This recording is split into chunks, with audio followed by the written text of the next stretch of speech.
Assalamualaikum warahmatullahi taala wabarakatuh.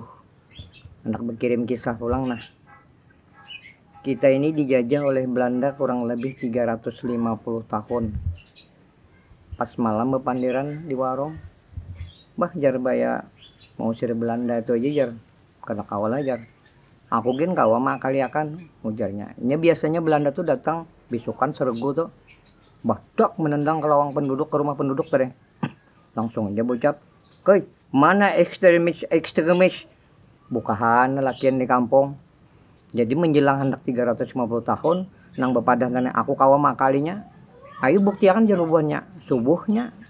Nah anak makali Belanda tadi dicarinya 3 ikung yang tua-tua umur 70, lebih pada 70, 3 ikung aja dicarinya. Diandaknya di rumah penduduk seikung-seikung, dibuat di ayunan sama semuaan.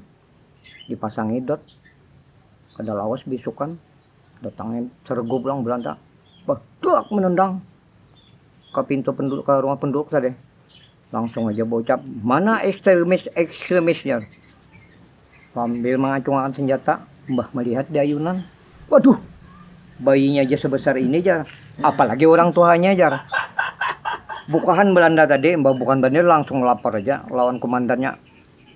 "Siap Pak Komandan, saya tidak berani lagi datang ke kampung, itu bayinya sebesar orang tua aja." Nah itu aja kisahnya nang kawa dikirim makan lawan sampian teman belahan tribur. Assalamualaikum warahmatullahi taala wabarakatuh.